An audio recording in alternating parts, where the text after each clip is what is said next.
the weekly update natin at ang ating DP ngayon. Boom! 356k. Actually, ano na yan, 360 na tayo dapat. Kasi, yung mga naka-deploy nating pet, di ba? In-adjust ko, no? Tinanggal ko yung mga levels nila. Yung mga fake DP natin, tinanggal ko.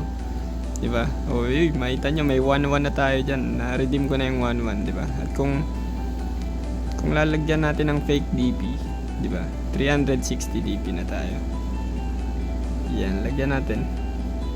Para hindi ko alam bakit yung iba kasi baliw na baliw pa rin sa DP, di ba? Kung kilala kasi ako, kahit di na ako magpataas ng DP, okay lang. Dahil kilala tayo dito sa server. Siyempre meron pa rin mga players na nahihirapan magpataas ng DP at requirements pa rin yan sa mga party, di ba? Yan, ilan ba DP ko pagka ganyan? Pag ganyan 359 na, no? So kung ilalagay ko yung beacon, yung mga enchant ko dito, may enchant akong beacon eh. Yan, di ba? Konti na lang, ano ba? Pinilit na lang pero 369, ba't kaya kulang? Hindi ko alam ba't kulang yung dito. Meron yatang card na hindi nailagay. Ayan, so ang HP pala natin, no? 300k na. 305 actually, kasi balik nga natin ng pet. 305 ang DP natin. At may syempre may bago tayong pet, si 11. Iyan ang gagamitin natin pang PvP. Diba? Yung iba tatanungin, paano magiging diskarte? Anong tatanggalin? Anong papalitan? Diba?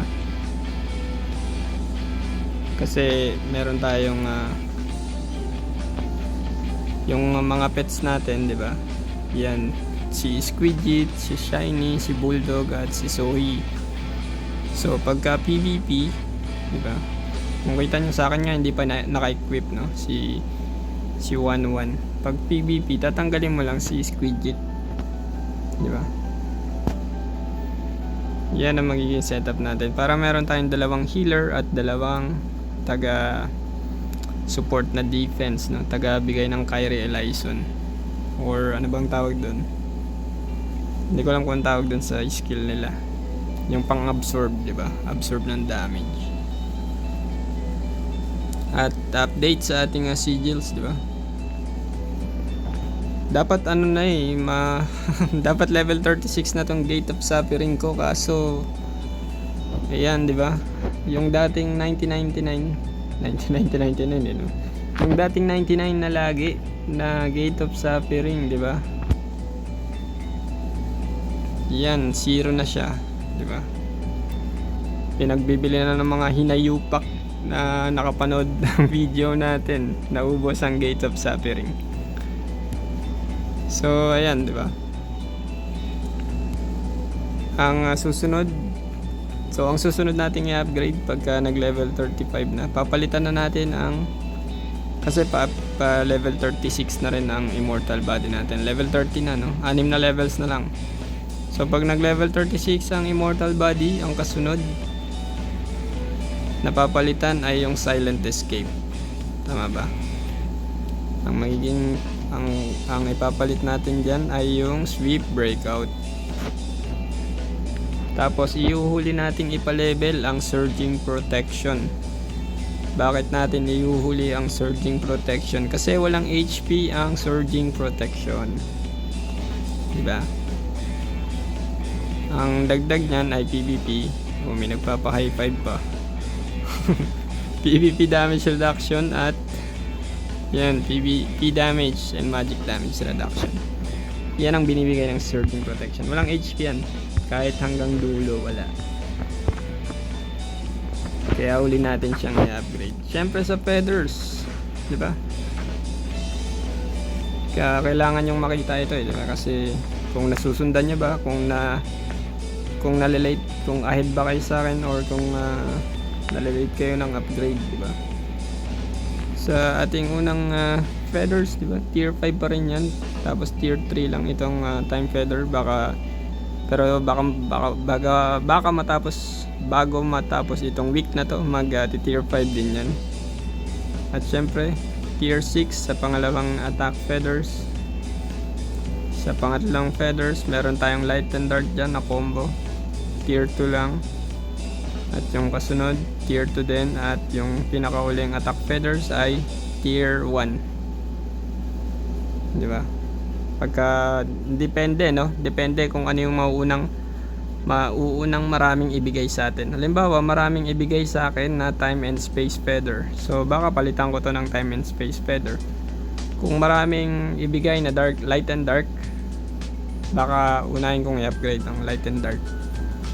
Or di kaya pagsamahin natin sila, di ba? Tapos i-adjust natin yung sky feather at day feather. Baka ganun, no? I-adjust natin kasi kung makikita nyo, mabababa yung mga level ng sky and day feather ko. Tier 9 lang at tier 11. So pagka kinalas natin sila at in-upgrade sila, halimbawa sinama natin dito, diba, tataas yung tier nila. Sino ba itong nag-chat? Nag-live ka, boss? Hindi, mag-upload tayo ng yung weekly update. Chat natin. Hindi, weekly update.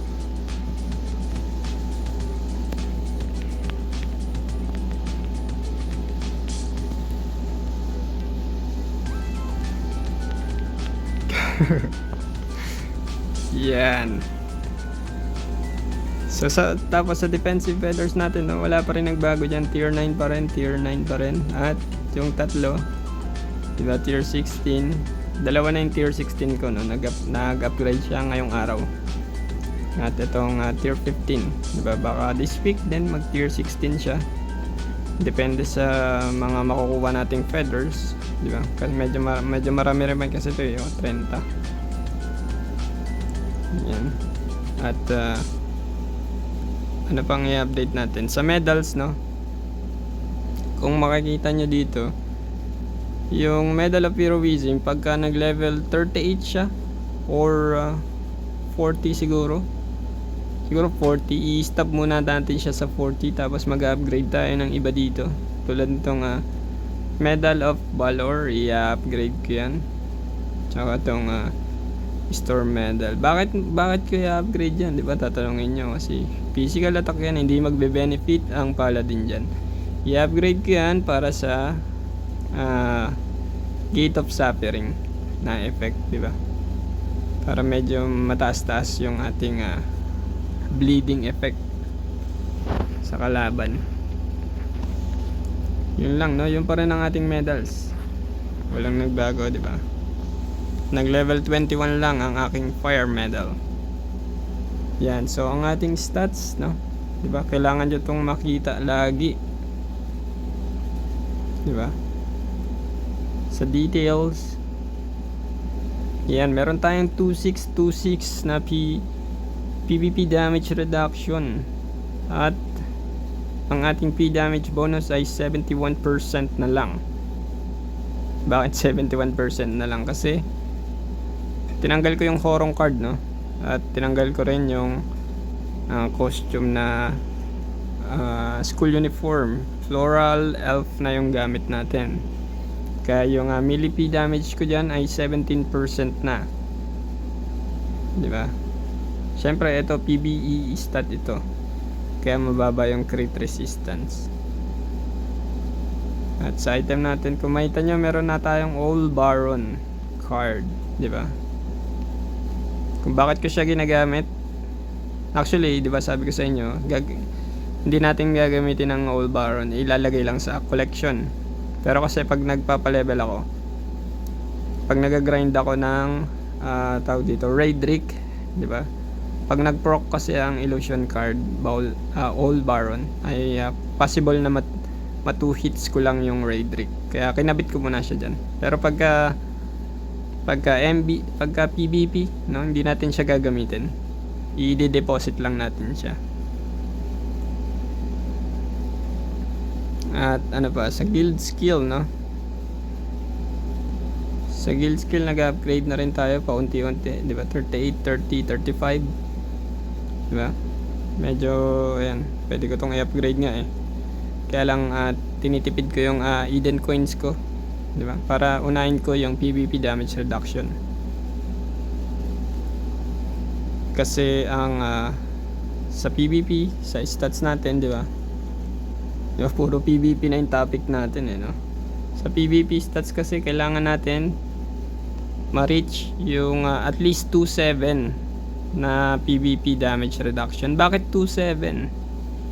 Di ba? Kasi ang normal na players ay merong PvP damage bonus na 1.5. So, pinipilit natin ma-reach yung 1,000 difference value para meron tayong minus 25% na damage para sa kanila. Kaya kailangan natin mag 2.7. Diba? Kasi kung mag-upgrade sila, kung 1.5 na sila ngayon, mag-upgrade sila mag 1.6, diba? E di negative 25% pa rin sila sa atin. Mas makunat pa rin tayo. Kasi mahirap mag-upgrade. Alam nyo naman, diba? Mahirap mag-upgrade ng PvP damage bonus. Kaya kung gagawin nyo yan, diba? Lamang kayo sa kalaban. Alright, diba? At sa mga nagtatanong, no, sa ating sets, di ba? Bakit ako gumagamit ng gravity grip at gumagamit tayo ng rainbow goggles, di ba? Huwag nyo tong gayahin, no? Kaya tayo may gamit na rainbow goggles kasi wala tayong option, di ba? Free to play nga eh, di ba? Ano ba yung ano diyan? Yung face wear ko. Wala akong malalagay. Yan lang. Tapos sa backwear ko, gravity grip lang. Kaya yan yung nakalagay dyan. Tapos title, no? Yung title ko, 3 na yung ating ano ba to? Yung chapter of moon natin. So matagal-tagal pa to, no? Baka next month pa ako mag red title. Kasi hindi ko binibili yung mga title, no. Hinahayaan ko lang muna. 'Di ba? Hindi naman natin kailangan i-rush yung title. Kasi kung mahina ka talaga, 'di ba? Kung malakas ka, maganda. Tsaka hindi naman tayo late sa title, no. Kung 5 star tayo. Tsaka 'di ba, kung makikita niyo yung event sa happy year anniversary kasi may title dyan, di ba? Na pwede mong bilhin. Pero bakit hindi ko siya binibili? Kasi limited edition yung mga yung mga event na yan, di ba? Diyan mo lang sila mabibili. Itong chapter of moon, pwede mo siyang bilhin anytime. Di ba? Permanent na ano yan eh. Na meron. Di ba? Hindi mo nga lang siya mabibili diyan sa event kasi pag natapos yan. Pero lagi yan, weekly meron tayong nakukuha sa sa point shop, di ba? Kumbaga hindi siya limited edition. Kaya hindi natin binibili yan. Hindi naman tayo late. Yan nga, di tayo late sa title. Kaya okay lang. Tsaka kung lumamang man yung ibang player ng isang level ng title, okay lang, no? Kaya pa rin naman natin silang labanan. At syempre sa virus score, di ba? Virus score, di ba? Tinatanong pa rin lagi kung ano yung magandang virus score. Ito, mana length boost at big bully, di ba? Tatanungin niyo bakit mana length boost, bakit hindi mana length reversal, di ba? Parehas lang ng effect, no? Parehas lang sila ng damage. Kailangan mo lang umatras at umabante. Kung naka-mana length boost ka, diba, nasabi ko na to sa ibang video, kasi mid-range ang spear, diba, ganyan ka, mana length reversal gagana, diba, dikit na dikit. O di pagka malayo ka, mana length boost gagana. Yan yung dahilan kung bakit yung mga sniper na naka-mana length boost ay hindi lumalapit sa boss, sa MVP, di ba? Malayo sila lagi. Para ma-maximize nila yung damage nila. So, kung tatanungin mo, yung sniper, pwedeng gumamit din sila ng mana length reversal. Oh, hindi nyo alam, no? Pwede rin silang gumamit. Hindi porket mana length reversal ay pang melee. Hindi siya ganun nagwo-work. Okay? At sa 'di ba, sa mga namomroblema sa mga virus core, 'di ba, kung paano nila i-build yung kanilang virus core, 'di ba? Ang pwede mong tanggalin diyan, ang pinaka-importante, syempre big bully at momentum management. Yang dalawa. Tapos yung iba kahit wala na. Pero kasi yung halimbawa mana length boost, 'di ba? Magbo-boost ng ating damage 'yan. Yung physic boost, hindi mo siya kailangan talagang ilagay, no? Lalaki yung HP mo dyan siguro. Kasi ako pag tinanggal ko yan, 10k yung mawawala sa HP ko. So, may magiging problema ba? Wala naman, di ba? 290k, di ba? Pag pinalo ko yan, ganun pa rin damage ko eh. Halos parehas pa rin. 700k. Di ba? Nabawasan lang ng konti. Kasi pagka tawag dito, pag nakakabit yung physic boost ay mali.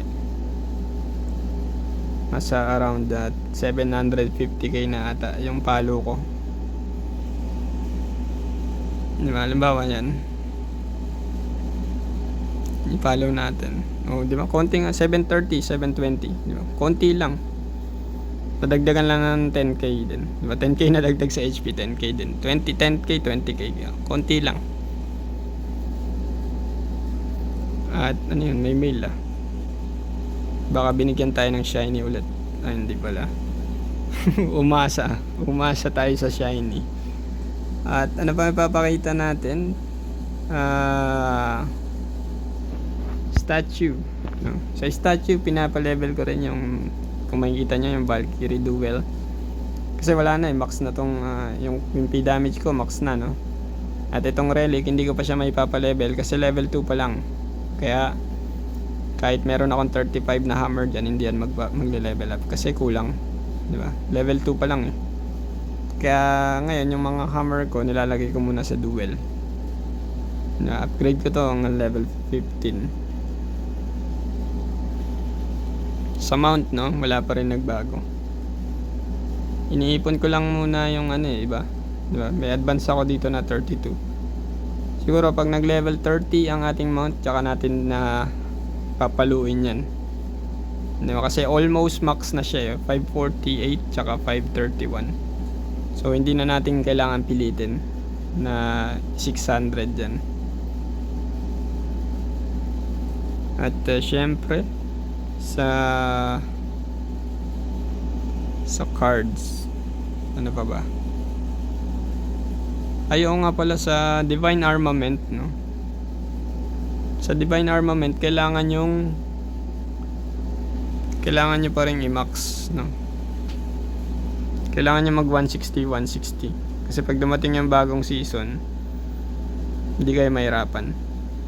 Although ibang sa next season kasi hindi na Light of Wisdom yung gagamitin. May magkakaroon dito ng season 2, tas bago na yung pang-upgrade. Pero hindi mawawala itong yung seasonal stat natin dito.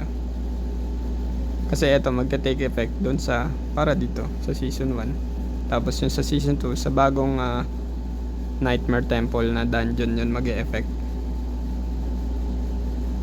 Kaya kailangan yung i-upgrade pa rin ng 160 kasi magkakaroon ng skip ticket ang Nightmare Temple. So kapag hindi ka 160 at hindi mo pa na-reach yung Hell mode, di ba? Kailangan pa rin siyang laruin. So pero kung natapos mo yung Hell mode, di ba? Alam mo, may mag-carry sa inyong guild para sa Hell mode, di ba? Makakapag-skip ka doon sa seasonal doon sa season 1 kasi pag nilabas na yung season 2 ang mangyayari, magkakaroon tayo ng 15 runs pa rin sa season 1 at 15 runs sa season 2. So dadami, magiging busy na ulit tayo, no? So kailangan mo pa rin i-upgrade yung seasonal stats mo. Siyempre permanent stats, di ba? Upgrade mo pagka nag-max na, pag nag 160 na yung seasonal stats mo. Alright, yun lang for our video, di ba? Sana may natutunan kayo. At kung wala man, pwede mong i-comment dyan sa ating comment section. Peace out. Like and subscribe, di ba? Para umabot naman tayo ng 1,600 pa lang ang ating subscriber. Kailangan natin mag 1,000 para matawag tayo bilang isang YouTuber. Alright. Kita-kits next video. At baka mag live stream pa tayo at tomorrow or sa mga ibang araw. Okay. Bye-bye.